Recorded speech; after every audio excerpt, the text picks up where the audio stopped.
Coach Hibbs, after the 7-6 walk-off win, the second one of those this year, boy, a game that looked like it might go an hour and a half certainly turned on its ear, and then both teams scored 6 runs. One of those back-and-forth games that really tests your patience, I guess. Barnett just dominated there early in the game, and their guy was pretty good too. He had 3 in the zone and really did a good job of controlling the game from their side. And then we got 6, and honestly, we just kind of just went, okay, game over. And you can't do that against a team that's as good offensively as what Siena is. Tony does a great job with that program. They've been down here before. We try to tell our guys they're going to keep swinging the bat. It doesn't matter if they're up 5, if they're down 6, they're going to keep swinging the bat. They're going to be very aggressive.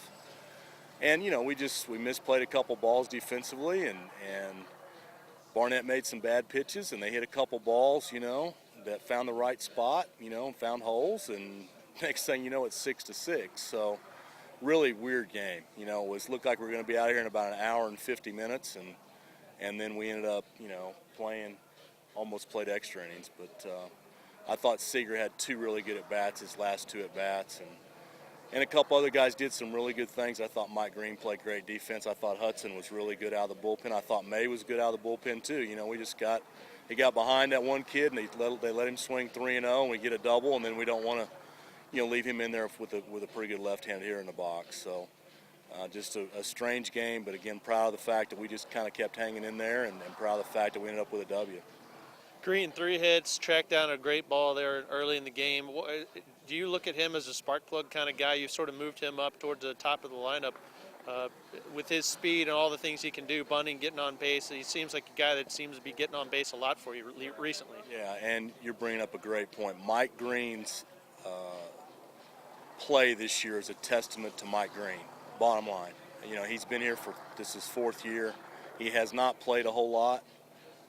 And he just keeps hanging in there, and he's made a couple of adjustments to his swing, and he's become a really good player, and he can always play defense, he could always run, and I'm getting kind of fired up because I'm really proud of him. I mean, it's just, for a guy to just keep hanging in there, and it's a testament to him and his willingness to make a couple more adjustments, and it's his last year of playing, and it's good to see kids that are good kids like that work as hard as he works, have success.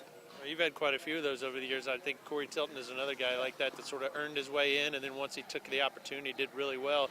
The thing about Mike, though, is he can beat out a bunt. Not only is a great fielder, but he's like a little pest to opponents. He just ends up on base a lot, and that really helps guys like Seager and Elwood, who Seager had a good game today as well and got the walk-off win for you. It's always a combination of 2-3 guys it takes to win these games. Well, and I think, Chris Rochelle and Bo Robinson have done a good job with Mike Green. I mean, they've really, they had a little heart-to-heart with him about 3.5-4 weeks ago about some offensive things, and I stayed out of that meeting on purpose, and I think a lot of credit has to be given to those 2 guys as well. But, again, Mike Green's success is due to Mike Green, and I can't emphasize that enough, and just proud of him, and he needs to keep playing well for us. We need that spark plug at the top of the order, and I didn't hesitate to put him in there against a left-handed pitcher today to start, and it ended up being the right decision. 7th win for the bullpen out of your 11 wins. Those guys have really been clutch for you when you've needed them to. And again, even though Hunter May's got 4 wins, a bunch of guys, Gagan, Hudson, a bunch of guys down there have wins out of the bullpen for you, which tells you that your offense just clicks at the right time at the end. But those guys have to shut people down, and that's kind of been the way you've been winning games. Well, for all those kids out there that we're recruiting from a pitching standpoint, we tell them, you're going to get a chance to pitch. And it's true. We've always used a lot of guys. We play a lot of games, especially early in the season, and we're going to use a lot of people. We're going to control pitch counts. We're not going to have guys throwing 150, 160 pitches. And guys are going to get a chance to pitch. And our guys know that when they come into the program. And from a recruiting standpoint, I think that's helped us. We got to continue to be good on the front end, because the way we're built is to have good starting pitching. And if we have good starting pitching, we can usually get in the flow of the game pretty well, and we're usually successful, and we can manage the game the right way. So, we got Johnny Hamilton going the first game tomorrow, and he's been pretty good for us. So we'll see what he can do tomorrow. All right, doubleheader at noon, last one of the season, and the last long day, hopefully, of baseball coming up this year, and we hope to get some fans out here.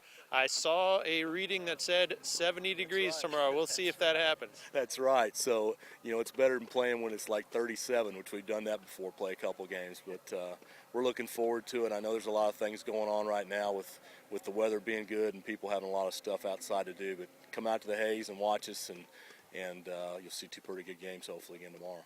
All right, thanks for the visit. Thanks a lot. 7-6 final, a lot of it because of this guy's bat, Justin Seager wearing his number, and that's how many doubles he has already this year with 10. Let's talk about that last hit. What did you see? What did they give you? And were you urging the base runner to get around from first base and to come all the way around to score that winning run? Well, Basin had to be on, and Basin got on with 2 outs, and I knew the guy was a slider guy, and so I was looking slider first pitch. And he threw a pretty good pitch, and I wasn't able to get that one.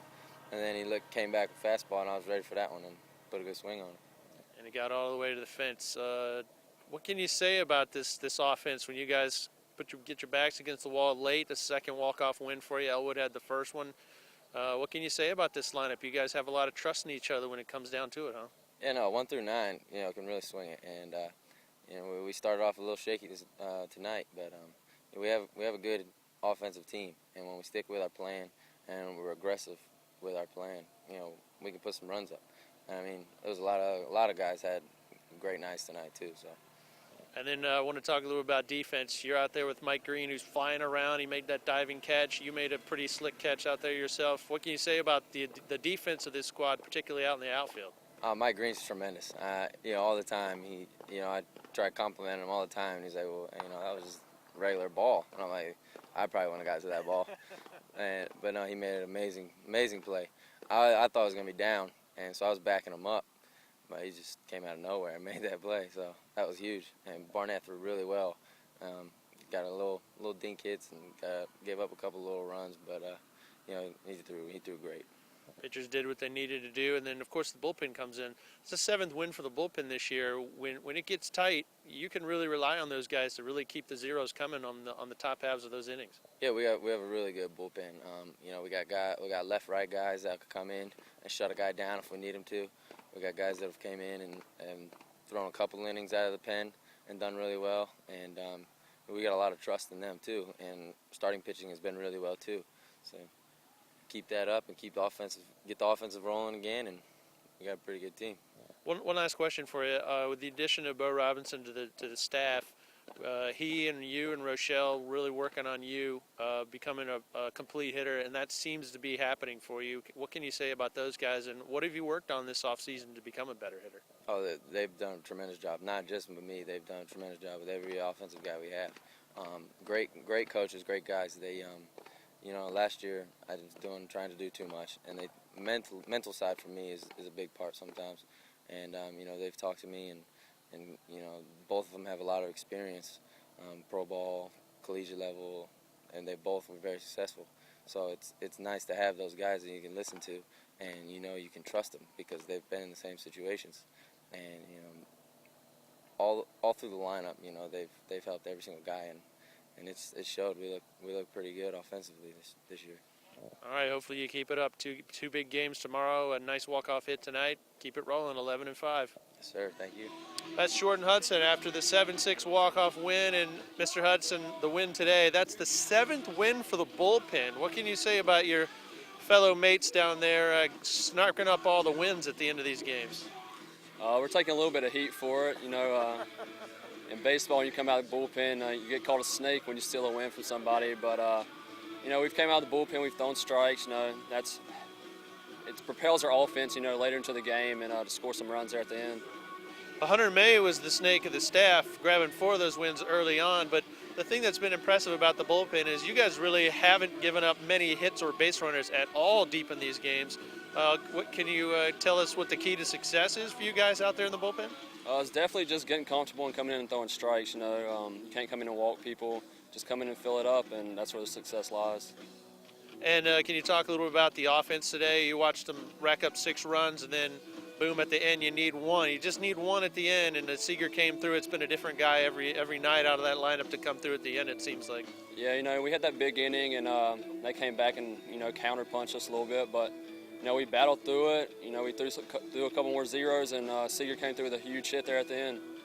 Who would you say has been the leader out there in the bullpen, or is it not just one guy? Is it different guys during the parts of the year? It's definitely a staff effort. You know, everyone. It's big. Their starting pitchers get deep, which they've done, and you know, like I said, just come in, throw strikes. You know, everyone's doing their job. That'll get you 11 wins. Your win today, first of the season. Congrats on that, and nice job by the bullpen. 7 of the 11 wins coming, as Jordan Hudson says, it's snaked by the bullpen, but you guys will take it any way you can get it. That's right. You know, just keep winning. All right, good luck tomorrow. Doubleheader at noon, folks. Don't forget to come out and support these guys. Thanks.